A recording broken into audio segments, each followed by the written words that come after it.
நம்முடைய இழப்பையும் கிறிஸ்துவனுடைய சிலுவையும் நீங்க கம்பேர் பண்ணீங்கன்னா நாம இழந்ததெல்லாம் அவருக்கு முன்னால கால் தூசி கூட வராது.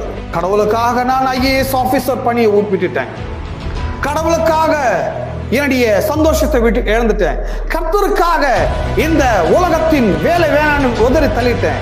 சுவிசேஷம்ன்றது நீங்க எதை இழந்தீங்க, எதை கொடுத்தீங்க, எதை விட்டீங்க என்பதை பற்றியது கிடையாது. சுவிசேஷம் என் கண்ணீரினாலே உங்களுக்கு எந்த மீட்பும் எந்த விமோசனமும் ஏற்பட போவது. ஆகவேதான் நான் என் கண்ணீரை ஹைலைட் பண்றது கிடையாது.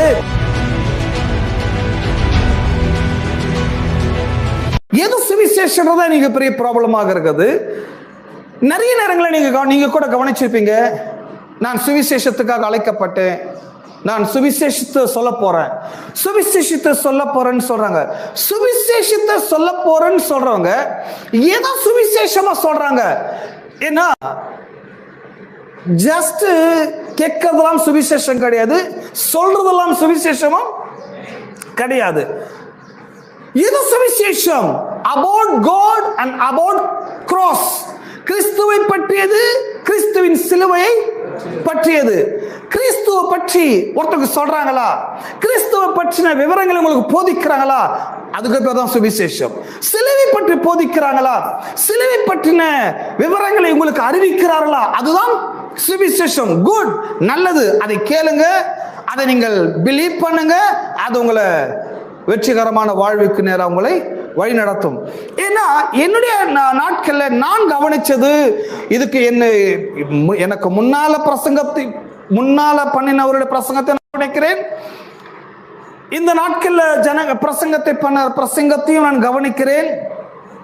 இன்னைக்கு சுவிசேஷம் என்ற பெயர்ல ஏதோ அவங்க சுவிசேஷம் சொல்றாங்க அப்படின்னு சொன்னா, அவங்க லைஃப்ல நடந்த அற்புதங்களையும், அவங்க லைஃப்ல நடந்த அதிசயங்களையும், அவங்க லைஃப்ல நடந்த காரியங்களை மக்களுக்கு என்ன பண்றாங்க, அவங்க சொல்லி கொடுக்குறாங்க.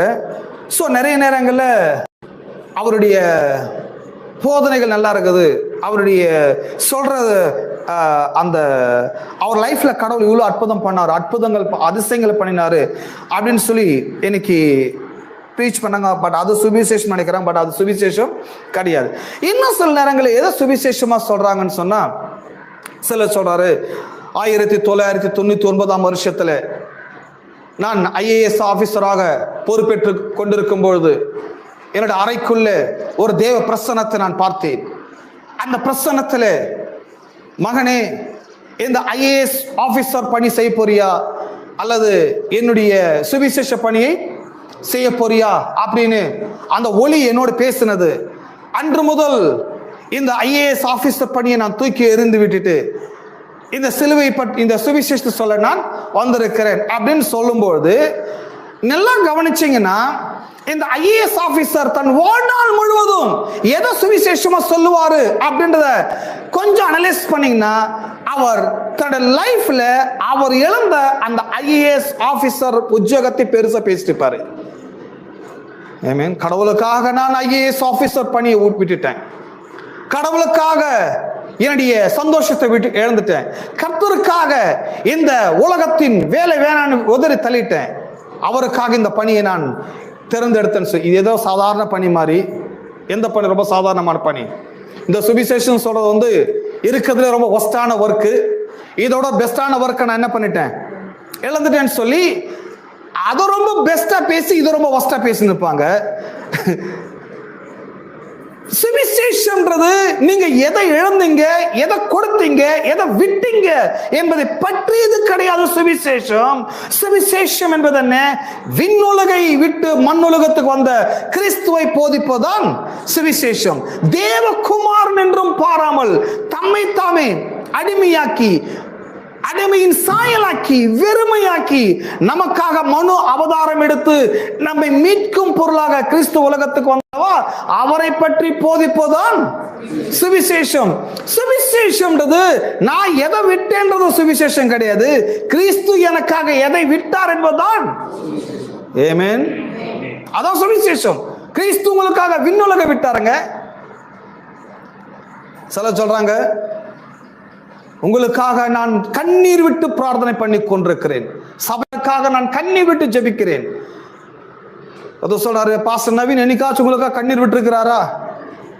பாஸ்டர் நவீன் கண்ணீர் விட்டா யாருக்காச்சும் மீட்பு வரேன்னா சொல்லுங்க, அட்லீஸ்ட் ஒரு கிளிசரின் வாங்கியாச்சு கண்ணில் போட்டு கண்ணீர் வரவழைக்க நான் ரெடி. பட் ஒரு காரணத்தை புரிஞ்சுக்கோங்க, என் கண்ணீரினாலே உங்களுக்கு எந்த மீட்பும் எந்த விமோச்சனமும் ஏற்பட போவது. ஆகவேதான் நான் என் கண்ணீரை ஹைலைட் பண்றது கிடையாது. ஏன்னா நான் விடுற கண்ணீரை விட கிறிஸ்து உங்களுக்காக ரத்தம் சிந்திருக்கிறார். சோ சிலுவையில சிந்தின ரத்தம் தான் வேல்யூவை தவிர ஆஃப்டர் ஆல் பாஸ்டர் விடுற கண்ணீர் ரொம்ப வேல்யூ கிடையவே கிடையாது. சில பிரசங்கர்லாம் நீங்க பார்த்திருப்பீங்கன்னா பிரசங்கம் பண்ணும்போது அழுதுறாங்க. இவங்க அழுகலையே அவங்க என்ன பண்ணுறாங்கன்னா, எவ்வளோ அன்பான போதகர் நமக்காக கண்ணீரோடு பிரச்சாரம் பண்றாரு, நமக்காக கண்ணீரோட ஜபம் பண்றாரு. சொல்லுவான் அல்லவா, பாஸ்டர் நவீன் உங்களுக்காக விசாரிக்க கூட மாட்டாரு, பாஸ்டர் நவீன் உங்களுக்காக கண்ணீர் விட மாட்டாரு. பாஸ்டர் நவீன் எதை விடுறாரு, பாஸ்டர் நவீன் என்ன செய்யறாரு என்பது கிடையாது. காஸ்பல் சுவிசேஷம் வந்து பாஸ்டர் நவீனை பற்றியது கிடையாது. சுவிசேஷம் என்பது கிறிஸ்து உங்களுக்காக எதை விட்டார், அவர் உங்களுக்காக தம் ஜீவனை இழந்தார், அவர் உங்களுக்காக தம் சொந்த குமார் என்றும் பாராமல் அவரையே நமக்காக அடிமையின் ரூபமாக்கி ஒப்பு கொடுத்தார். கிறிஸ்து நமக்காக தன்னை அர்ப்பணித்தார், நமக்காக ரத்தம் சிந்தினார், தன்னையே இழந்தார். அதை பற்றி கேட்பதுதான் சுவிசேஷம். ஏமே ஆகவேதான் பாருங்க, நான் வாழ்க்கையில் எதை விட்டேன் எதை கொண்டு வந்தேன்றதான் இங்க நான் பெருசா பேசுறது கிடையாது. ஏன்னா மேடை என்னை பற்றி பேசுவதற்கல்ல, நீங்க என்னை பற்றி கேட்கவும் இங்க வரவில்லை. அதை பற்றி பேசுன டைம் வேஸ்ட், எல்லாமே வேஸ்ட், கரண்ட் பில் எல்லாம் வேஸ்ட் ஆகிடும்.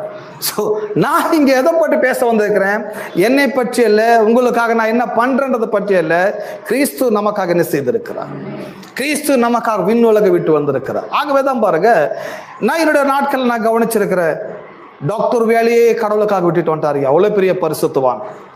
டாக்டர் வேலையை வேணான்னு தூக்கி போட்டு, இன்ஜினியர் வேலையை வேணான்னு தூக்கி போட்டு வந்துட்டாரு. ரோல்ஸ் ராய் காரெல்லாம் விட்டுட்டு இன்னைக்கு அவர் பரிதாம இன்னைக்கு ரோட்ல நடந்த சுவிசேஷத்தை சொல்றாரு. சோ நாம ஏதோ இழந்ததுதான் நீங்க ஹைலைட் ஆக்குறாங்க. நாம இழந்தது ஒண்ணுமே கிடையாதுங்க. நாம எதை ஒண்ணு இழந்திருக்கலாம், பட் நம்முடைய இழப்பையும் கிறிஸ்துவனுடைய சிலுவையும் நீங்க கம்பேர் பண்ணீங்கன்னா நாம இழந்ததெல்லாம் அவருக்கு முன்னால கால் தூசி கூட வராது. ஏன்னா நமக்காக தேவன் தன் சொந்த குமாரனை இழந்திருக்கிறார், நமக்காக தேவன் தன் ஜீவனை இழந்திருக்கிறார், நமக்காக தேவன் தம்முடைய ரத்தத்தை கொடுத்திருக்கிறார், நமக்காக தேவன் அவமானப்படுத்தப்பட்டார், நமக்காக தேவன் தன்னை நிந்திக்க ஒப்பு கொடுத்தார், அடிக்க ஒப்பு கொடுத்தார், சாகுமடிக்கு ஒப்பு கொடுத்தார். சோ ஆகவே தான் பாருங்க, சுவிசேஷன்றது சில சொல்றதெல்லாம் சுவிசேஷம் கிடையாது. பட் பவுல் சொல்றாரு, சிலுவை பற்றிய உபதேசம் கெட்டு போவலுக்கு பைத்தியமாக இருக்குது, ரட்சிக்கப்படுகிற எனக்கு நமக்கோ தேவ பலனா இருக்குது. சோ 17 படிக்கிறேன், ஞானஸ்தானத்தை கொடுக்கப்படி கிறிஸ்து என்னை அனுப்பவில்லை, சுவிசேஷத்தை பிரசங்கிக்கவே, எல்லாம் சுவிசேஷத்தை பிரசங்கிக்கவே என்னை அனுப்பினார். கிறிஸ்துவின் சிலுவை வீணாய் போகாதபடிக்கு சாதுரிய ஞானம் இல்லாமல் பிரசங்கிக்கவே சொல்றேன். பிரசங்கிக்க தான் அனுப்பினார். என் ஒர்க் என்ன, வீடு வீடா போய் எல்லாரும் விசாரிக்கிறது என் ஒர்க்கு கிடையாது. என் ஒர்க் என்ன, உங்களுக்காக நான் எவ்ரி இயர் ஒவ்வொரு ஆண்டு 40 நாள் உங்களுக்காக நான் ஜெபம் பண்றேன். நிறைய கோயில்ல அது பண்றாங்க, அந்த மாதிரி பண்றாங்க. நம்முடைய பாஸ்டர் நம்ம சபையை நம்ம நல்லதுக்காக, நம்ம நல்லா இருக்குன்றதுக்காக நம்முடைய பாஸ்டர் நமக்காக என்ன பண்றாரு, ஒவ்வொரு ஆண்டும் 40 நாள் உபவாசம் பண்ணி ஜெபம் பண்றாரு அப்படின்னு சொல்லி தங்களை மேன்மையாக்கி பேசுறாங்க. பட் பவுல் சொல்றாரு, அது என் வேலை கிடையாது. நான் உங்களுக்காக என்ன கொடுக்கிறேன், உங்களுக்காக நான் என்ன டெடிகேட் பண்றேன், உங்களுக்காக நான் எதை விட்டுட்டு வந்தேன் என்று சொல்லுவது காஸ்பல் கிடையாது. காஸ்பல் என்ன, சுவிசேஷம் என்ன, சிலுவை பற்றியது. எல்லாம் சிலுவை பற்றியது, எல்லாம் சிலுவை பற்றியது. சிலுவை அவர் சொல்றாரு, அது வேஸ்டா போயிடக்கூடாது, சிலுவையில் சிந்தின ரத்தம் வீணாயிடக்கூடாது, நமக்காகப்பட்ட பாடுகள் வீணாடக்கூடாது. நாம படுற பாடெல்லாம் இங்க இம்பார்ட்டன்ஸ் இல்லை. கிறிஸ்து நமக்காக பாடுபடுத்தப்பட்டார். சிலுவை வீணாய் போகாதபடிக்கு சாதுரிய ஞானம் இல்லாமல் எல்லாம் பிரசங்கிக்கவே ஏன் அனுப்பினார். ஆகதான் பிரசங்கத்துக்கு நான் ரொம்ப முக்கியத்துவத்தை கொடுக்கறது. இங்க வரவங்க கூட